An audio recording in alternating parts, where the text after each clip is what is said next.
الحمد لله والصلاة والسلام على رسول الله. أما بعد فأعوذ بالله من الشيطان الرجيم. بسم الله الرحمن الرحيم. واذكروا نعمة الله عليكم وميثاقه الذي واثقكم به إذ قلتم سمعنا وأطعنا واتقوا الله إن الله عليم بذات الصدور. يا أيها الذين آمنوا كونوا قوامين لله شهداء بالقسط ولا يجرمنكم شنآن قوم على ألا تعدلوا اعدلوا وأقرب للتقوى واتقوا الله إن الله خبير بما تعملون. وعد الله الذين آمنوا وعملوا الصالحات لهم مغفرة وأجر عظيم. والذين كفروا وكذبوا بآياتنا أولئك أصحاب الجحيم. يا أيها الذين آمنوا اذكروا نعمة الله عليكم إذ هم قوم أن يبسطوا إليكم أيديهم فكف أيديهم عنكم واتقوا الله وعلى الله فليتوكل المؤمنون. اور اپنے اوپر اللہ تعالیٰ کے انعام کو یاد کرو اور اس عہد کو بھی جو اس نے تم سے لیا جبکہ تم نے کہا کہ ہم نے سنا اور ہم نے اطاعت کی. اور اللہ تعالیٰ سے ڈرو، بلا شبہ اللہ تعالیٰ تمہارے سینوں کی باتوں کو جاننے والا ہے. اے ایمان والو، اللہ کے لیے خوب کھڑے ہونے والے بن جاؤ، انصاف کے ساتھ گواہی دینے والے بن کر، اور کسی قوم کی دشمنی تمہیں اس بات پر ہرگز آمادہ نہ کرے کہ تم عدل نہ کرو. عدل کرو، یہ تقوی سے زیادہ قریب ہے. اور اللہ سے ڈرو، بلا شبہ اللہ تعالی تمہارے عملوں سے خوب باخبر ہے. اللہ تعالیٰ نے ان لوگوں سے جو ایمان لائے اور اچھے اعمال کریں وعدہ کیا ہے کہ ان کے لیے مغفرت ہے اور اجر عظیم ہے. اور جن لوگوں نے کفر کیا اور ہماری آیتوں کو جھٹلایا وہ جہنمی ہیں.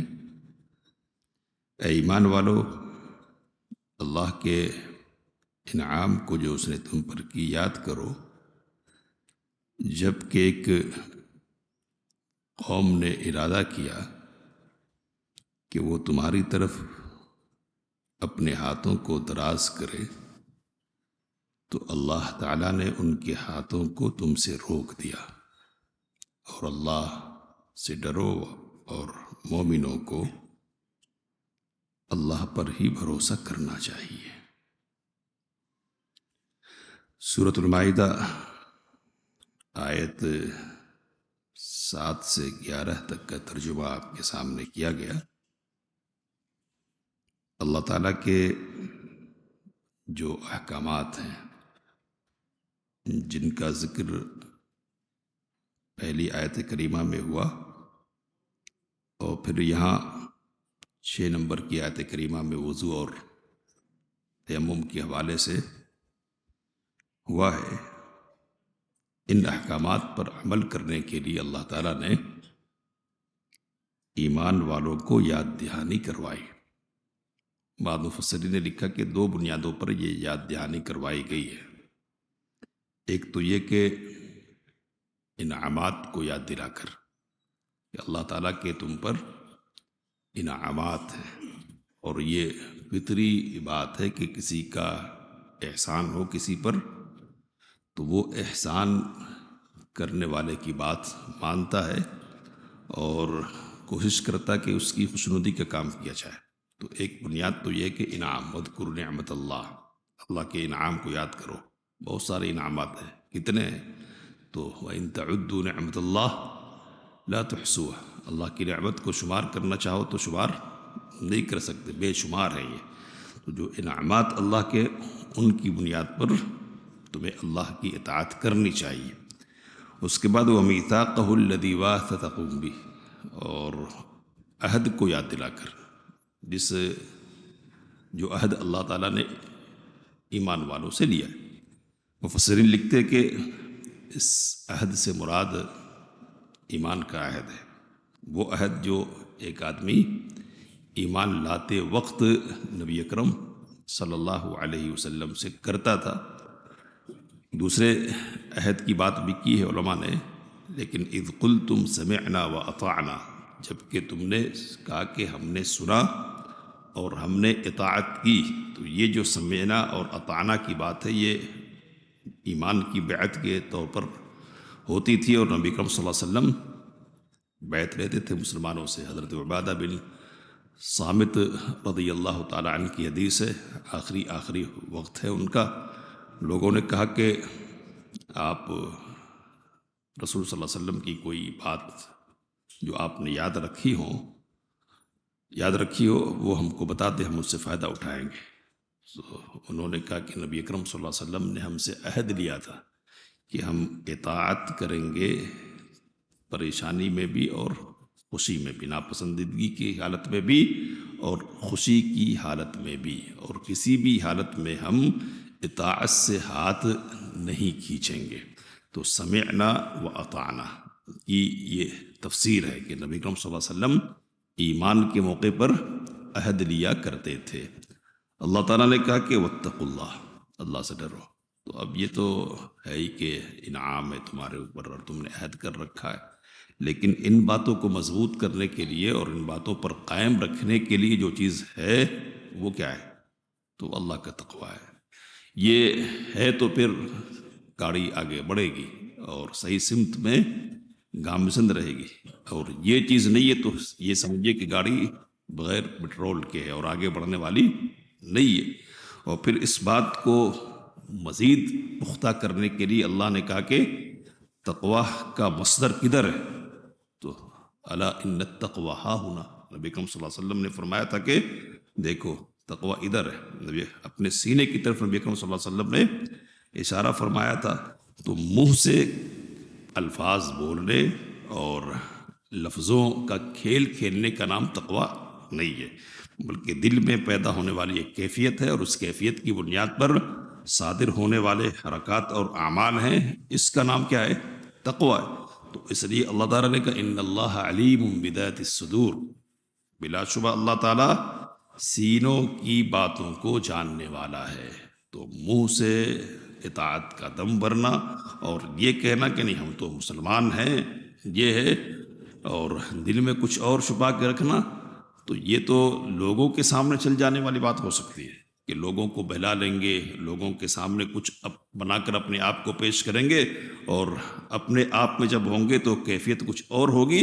یہ دوسروں کے سامنے تو ہو سکتا ہے، لیکن اللہ کے ساتھ اس طرح کا کھیل نہیں کھیلا جا سکتا۔ اللہ تو اندرون کے بھیدوں کو بھی خوب جاننے والا ہے۔ تو یہ کئی بنیادیں اللہ تعالیٰ نے اس بات کی فراہم کر دی ہے کہ آدمی ایمان کی زندگی اور عمل صالح کی زندگی گزارے، احکام کی پابندی کی زندگی گزارے، انعامات کی بنیاد پر، عہد کی بنیاد پر، اور اللہ سے ڈرنے کی بنیاد پر، اور اس علم کی بنیاد پر کہ اللہ کون ہے۔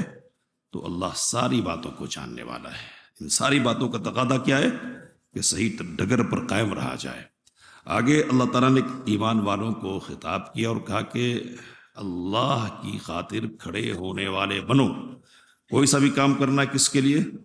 اللہ کے لیے، اخلاص کی بنیاد پر، دکھلاوے کے لیے نہیں، اور لوگوں میں اپنے آپ کو نمایاں کرنے کے لیے نہیں۔ اور پھر یہ کہا کہ شہداء بالقسط، انصاف کی گواہی دینے والے بن جاؤ۔ گواہی کے حوالے سے اور اللہ کے لیے کھڑے ہونے کے حوالے سے بھی سورۃ النساء کی آیات ہمارے سامنے گزری ہے۔ اللہ کے لیے گواہی دینی ہے، ان کا چہرہ اور ان کا چہرہ، ان کی صورت اور ان کی صورت نہیں دیکھنی ہے کہ کون ہے سامنے، کون ہے سامنے۔ اللہ کے لیے سامنے کوئی بھی ہے اس کی پرواہ نہیں کرنی۔ کہا کہ والدین ہی تمہارے کیوں نہ ہو، اگر ان کے خلاف گواہی دینے کی بات آئے نا، دینا ہے۔ اور کوئی مالدار ہے نا تو مالدار ہونے کی بنیاد پر اس کی طرفداری کرو، یہ نہیں ہونا۔ اور کوئی غریبی کیوں نہیں تو اس کی غربت پر ترس کھا کر انصاف سے ہٹ کر گواہی دینے کی بات کر رہی ہے، نہیں۔ کہا کہ عدل کے ساتھ گواہی دینے والے بنو، جس کا حق ہے اس کے حق میں گواہی دینی ہے، اور جو ظالم ہے اس کے خلاف گواہی دینی ہے، کوئی بھی ہو اس کی پرواہ نہیں کر رہی ہے۔ اور یہاں جو بات سمجھائے گی وہ کیا ہے کہ اس سلسلے میں کسی کی دشمنی بھی تم کو غلط راستے پر نہیں لے جائے۔ تو یہ اسلام کا عظیم پیغام ہے، اور اس کی پہچان کا بہت بڑا ذریعہ ہے کہ وہ اپنے اور غیر کے درمیان تفریق کرنے کا قائل نہیں ہے۔ جس کا حق ہے اس کو ملنا چاہیے۔ وہ سامنے والا کون ہے؟ تو سامنے والا مسلمان ہے یا غیر مسلم ہے، مسلمان ہے یا یہودی ہے، مسلمان ہے یا عیسائی ہے یا کسی اور مذہب کا ماننے والا، یہ نہیں دیکھنا، حق جس کا ہے اس کو ملنا چاہیے۔ تو عدل کرنا ہے۔ عدل کا مطلب کیا ہوتا ہے؟ حق والے کو اس کا حق دینا۔ اس سلسلے میں دو واقعات آپ کے سامنے اشارے کے طور پر رکھے گئے، اس سے پہلے کہ حضرت علی رضی اللہ تعالیٰ عنہ کی زرہ گم ہو گئی ہے، یہودی نے اٹھا لی ہے، تو اس نے باقاعدہ عدالت میں جانے پر مجبور کیا حضرت علی رضی اللہ تعالیٰ عنہ کو۔ گواہ کے طور پر کوئی نہیں ہے باہر سے، ہے نا، اپنا غلام ہے۔ قاضی شرح نے کہا کہ یہ تو نہیں چلنے والا ہے، گواہی ایسی نہیں چلے گی۔ کوئی الگ شخص ہوتا کہ جو گواہی دیتا تو اس کی بات مانی جاتی۔ تو اس یہودی نے کہا کہ میں تو یہی دیکھنا چاہ رہا تھا، اور مجھ کو پتا ہے کہ یہ زر آپ ہی کی ہے، تو یہ زر لیجئے۔ میں تو اسلام کی خوبی کا مطالعہ کرنا چاہ رہا تھا، اور وہ دیکھنا چاہ رہا تھا کہ جو خوبی اس امت کی بیان کی گئی اس خوبی کے مطابق معاملہ ہے یا نہیں، اور پھر اس نے اسلام قبول کیا۔ اور اسی طرح حضرت عبداللہ بن رواحہ رضی اللہ تعالی عنہ کو نبی اکرم صلی اللہ علیہ وسلم نے خیبر میں جو کھیتی ہوتی تھی بٹائی کی بنیاد پر، یعنی آدھی پیداوار کی تقسیم کی بنیاد پر تقسیم کرنے کے لیے گئے خیبر۔ یہودیوں کی طرف سے اس بات کی کوشش ہو رہی کہ ان کو کچھ دے کر بہلایا جائے اور کچھ اپنے حق میں زیادہ کروا لیا جائے۔ تو حضرت عبداللہ بن رواحہ رضی اللہ تعالی عنہ نے کہا کہ دیکھو میں جس کی طرف سے آیا ہوں نا، جس کی طرف سے، وہ روئے زمین کے تمام لوگوں میں سب سے زیادہ مجھ کو محبوب ہے، اور تم کلہ بنیاد پر گفتگو کہا کہ اور تم روئے زمین کے سارے لوگوں سے زیادہ مبغوض میری نگاہ میں ہو، سب سے زیادہ ناپسندیدہ، سب سے زیادہ تم سے نفرت ہے، لیکن اس کی محبت اور تمہاری نفرت مجھ کو اس بات پر آمادہ نہیں کر سکتی کہ میں بے انصافی سے کام لوں۔ تو کہا کہ اسی عدل کی بنیاد پر آسمان اور زمین کا نظام قائم ہے۔ تو اسلام یہ سکھلاتا ہے کہ عدل کرنا ہے، حق والے کو حق دینا۔ اب یہ نہیں دیکھنا کہ اپنا ہے یا غیر ہے، اور یہ غیر رشتہ داری کی بنیاد پر وجود میں آئے، غیریت یا مذہب اور مسلک کی بنیاد پر وجود میں آئے، حق جس کا ہے اس کو دینا ہے۔ کہا اعدلو، عدل کرو، یعنی حق والے کو اس کا حق دو، یہ اقرب للتقوی، یہی تقوی سے زیادہ قریب ہے۔ تو وہ جو تقوی ہے، اللہ سے ڈرنے کی بات ہے نا، اس تقوی کا تقاضا یہ ہے کہ عدل سے کام لیا جائے۔ اور پھر اللہ نے کہا کہ واتقوا اللہ، اللہ سے ڈرو، ان اللہ خبیر بما تعملون، تمہاری جو بھی حرکتیں ہوتی ہیں نا، تمہارے جو بھی اعمال ہوتے ہیں نا، سب کی خبر اللہ تعالیٰ کو ہے۔ تو ظاہری اعمال ہو ان کو بھی جانتا ہے، اور جو باطنی اعمال ہیں، خفیہ قسم کی سرگرمیاں تمہاری ہے نا، ان سے بھی اللہ تعالیٰ خوب باخبر ہے۔ بیچ میں پھر دو آیات ہیں ایمان اور عمل صالح کی بنیاد پر کامیابی کے سلسلے میں کہا کہ جو لوگ ایمان لائیں گے اور اچھے اعمال کریں گے ان کے لیے مغفرت اور اجر عظیم ہے۔ بعد مفسرین نے گفتگو کی اور کہا کہ مغفرت کا تعلق کس سے ہے؟ ایمان سے، اور اجر عظیم کا تعلق کس سے ہے؟ عمل صالح سے ہے۔ ایمان کی بنیاد پر مغفرت کی بات تو ہو جائے گی حاصل، لیکن ترقی کرنا چاہتے ہیں، زیادہ سے زیادہ مقامات اور زیادہ سے زیادہ اچھائیاں اور خوبیاں حاصل کرنا چاہتے ہیں، تو اس کے لیے کیا چاہیے؟ زیادہ سے زیادہ اچھے اعمال کرنے چاہیے۔ ایمان بھی چاہیے اور اچھے اعمال بھی چاہیے، اور جب اچھوں کی اور ان کے نتیجے کی بات کی جاتی ہے نا، ان کے انجام کی، تو بروں کا بھی ذکر ہو جاتا ہے۔ یہ قرآن مجید کا اسلوب ہے، اس لیے کہا کہ جو لوگ کفر کرے اور ہماری آیتوں کو چٹلائے وہ کون ہے؟ تو کہا کہ جہنمی ہے۔ اور پھر ایک آیت ہے جو آج پڑھی گئی آپ کے سامنے، اس میں بھی نعمت کی یاد دہانی کروائی گئی۔ بعد مفسرین نے لکھا کہ عمومی انعام کے ذکر کے بعد ایک خصوصی انعام کا ذکر ہے، اور وہ خصوصی انعام کیا ہے؟ تو اس سلسلے میں روایات کئی روایتیں، اور اس کا خلاصہ یہ ہے کہ دشمن کی طرف سے تم کو تکلیف پہنچنے والا ہے اور تکلیف پہنچانے کا ارادہ کر لیا ہے، اللہ نے خاص انعام کر کے دشمن کے ہاتھوں کو کیا کر دیا؟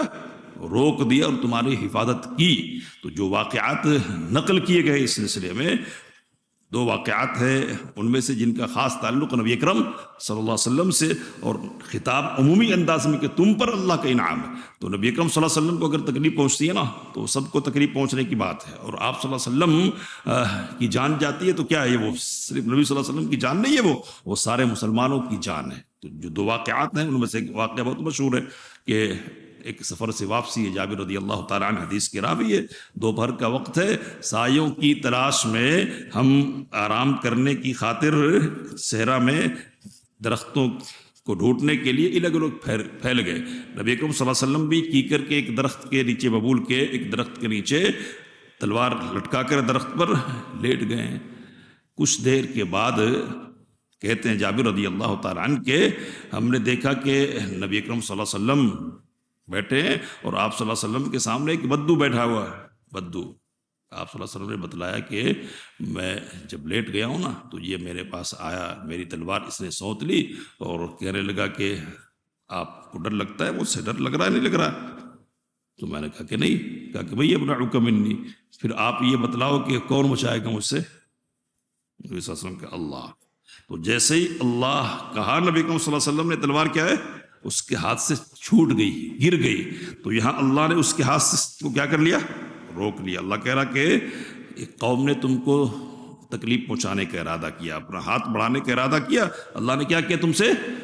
اس کے ہاتھ کو، ان کے ہاتھ کو روک لیا۔ تو یہ ایک واقعہ ہے۔ اور ایک اور مشہور واقعہ اس سلسلے میں یہ ہے کہ دیت کے ایک خاص مسئلے سے متعلق، تفصیل میں نہیں جا سکتے، دیت سے دو ایسے لوگوں کو مسلمانوں میں سے عمرو بن امیہ الضمری رضی اللہ تعالیٰ عنہ نے قتل کر دیا، کہ جن سے عہد تھا، معاہدہ تھا مسلمانوں کا۔ تو معاہدہ والوں کو قتل کرنے کا مطلب ہے کہ دیت دینی پڑے گی، اور چونکہ یہود مدینے میں رہتے ہوئے معاہدے سے جڑے ہوئے تھے کہ اگر کوئی بات آتی ہے، ظلم کا دفاع کرنے کی بات ہو یا حق ادا کرنے کی بات ہو، آپ بھی ادا کریں گے اور ہم بھی ادا کریں گے۔ تو اس سلسلے میں، دیت کے سلسلے میں، نبی اکرم صلی اللہ علیہ وسلم قبیلہ بنو نذیر کے پاس گفتگو کرنے کے لیے گئے تھے۔ کہا کہ ابو القاسم، ہم آپ کا کام کر دیتے ہیں۔ بدمعاشی کی بات کیا کہا؟ ہم آپ کا کام کر دیتے ہیں۔ تو نبی صلی اللہ علیہ وسلم کو ایک دیوار سے لگ کر جگہ پر بٹھا دیا، اور پلاننگ آپ کے خلاف یہ کی گئی کہ اوپر سے چکی کا پاٹ گرا دیں گے، اور اس طرح سے نبی اکرم صلی اللہ علیہ وسلم کا کام تمام کر دیں گے۔ حضرت جبرائیل علیہ السلام تشریف لائے، آپ کو سازش کی اطلاع دی، اور آپ کچھ بتائے بغیر وہاں سے روانہ ہو گئے۔ صحابہ کو بھی نہیں بتلا کہ اس طرح کی بات آئے، فوری طور پر نبی اکرم صلی اللہ علیہ وسلم نے وہاں سے روانگی اختیار کر لی۔ اور پھر آگے جو ہوا کہ اس قبیلے کو جلا وطن کیا گیا محاصرے کی بنیاد پر۔ تو یہاں نبی اکرم صلی اللہ علیہ وسلم کے خلاف سازش کی گئی تھی۔ اور اسی طرح کی بات کیا ہے، صلح حدیبیہ، فتح مکہ کے موقع پر جب آپ صلی اللہ علیہ وسلم تشریف لے گئے تھے نا، تو کچھ لوگ مکے والوں میں سے تیاری کر کے آئے تھے کہ مسلمانوں کے خلاف لڑیں گے، لیکن اللہ نے ایسا کیا کہ سارے کے سارے گرفتار ہو گئے، تو ان کے ہاتھوں کو روک دیا۔ تو اس طرح کئی واقعات مفسرین نے نقل کیے۔ مفسرین نے لکھا بات کہ ہوتا یہ ہے کہ کئی واقعات جمع ہو، ان کی بنیاد پر آیت اترتی ہے کبھی، اور کبھی ایسا ہوتا ہے کہ کسی ایک واقعے کی بنیاد پر کوئی آیت اترتی ہے، اور پھر صحابہ یہ دیکھتے ہیں کہ یہ جو واقعہ ہے نا یہ بھی تو اسی سے منسلک ہے اور اسی طرح کا واقعہ ہے، تو اس کو ساتھ جوڑنے کی بنیاد پر بیان کرتے، اور اس سے یہ سمجھ میں آتا کہ یہ بھی کیا ہے، سبب نزول ہے، نزول کا سبب ہے۔ ہوتا نہیں ہے، مشابہت کی وجہ سے اور ایک جیسے واقعات کی بنیاد پر ساتھ میں بیان کر دیا جاتا ہے۔ بہرحال جو کچھ بھی وہ بات اللہ نے سمجھایا کہ یہ واقعات تو آپ کے ساتھ پیش آئے نا، کس نے بچایا آپ کو؟ اللہ نے بچایا نا۔ تو مومنوں کو کیا کرنا چاہیے؟ اللہ پر ہی توکل اور بھروسہ کرنا چاہیے۔ بات ختم کرتے ہیں کہ توکل کا مطلب کیا ہے؟ تو توکل کہتے ہیں اسباب اختیار کیجئے اور اسباب پر پھر اعتماد مت کیجئے۔ اعتماد کس پر کیجئے؟ اللہ پر کیجئے۔ تو دو چیزوں کے مجموعے کا نام توکل ہے، سبب اختیار کرنا اور سبب پر بھروسہ نہیں کرنا۔ بعض علماء نے جیسے حافظ ابن حجر رحمۃ اللہ علیہ نے کہا کہ اعضاء جو ہمارا ظاہری ہے نا وہ اسباب کے ساتھ رہے، اور جو دل ہمارا ہے نا وہ کس کے ساتھ رہے؟ اللہ کے ساتھ رہے۔ تو ظاہری اعضاء سے محنت کیجئے اور دل کو کدھر رکھیے؟ اللہ کے ساتھ رکھیے۔ یہ توکل ہے۔ سبب پر اعتماد نہیں کرنا ہے۔ کب؟ سبب رہے جب بھی، اور سبب نہیں رہے تب بھی۔ سبب رہیں گے اختیار کریں گے، اور سبب نہیں ہے تو مایوسی کی کیفیت میں نہیں پڑیں گے کہ اب تو گئے، ڈوب گئے۔ کشتی نہیں، یہ ڈوب جائیں گے، ظاہری طور پر ڈوبنا ہے، لیکن ہمارا اعتماد اصل میں کس پر ہے؟ اللہ پر ہے۔ تو کشتی رہے گی، سواری کریں گے، چھوڑیں گے نہیں کہ نہیں اللہ پر ہمارا بھروسہ اس لیے ہم کشتی پہ چڑھیں گے نہیں، کود جائیں گے، ویسے اللہ بچائے گا اور پہنچائے گا، یہ نہیں۔ کشتی پہ چڑھیں گے لیکن پہنچانے والا کون ہے؟ اللہ ہے۔ لیکن کشتی کبھی نہیں ہے اور بھور میں پھنس گئے، طوفان میں چلے گئے، تو اب تو گئے، ظاہری طور پر تو ٹھیک ہے، لیکن ایک مومن ہونے کی حیثیت سے اب بھی مایوس نہیں ہونا ہے۔ ٹھیک اس طرح کس طرح؟ اس طرح ابھی واقعے کی روشنی میں بات آئی کہ نبی صلی اللہ علیہ وسلم نے کیا کہا؟ نہیں ڈر لگتا تم سے، کون بچائے گا؟ کون؟ اللہ بچائے گا۔ تو ہر وقت یہ بات اور یہ کیفیت ایک ایمان والے کے سینے میں ہونی چاہیے کہ جیسے بھی حالات ہوں، اسباب جیسے ہوں یا نہیں ہو، بچانے والا کون ہے؟ اللہ ہے۔ اسی کا نام کیا ہے؟ توکل ہے۔ مومنوں کو اسی کے ساتھ جینا چاہیے۔ اللہ سے دعا کی باتوں کو سمجھنے اور اس سے کام لینے کی توفیق عطا فرمائے۔ آمین۔ وآخر دعوانا الحمدللہ رب العالمین۔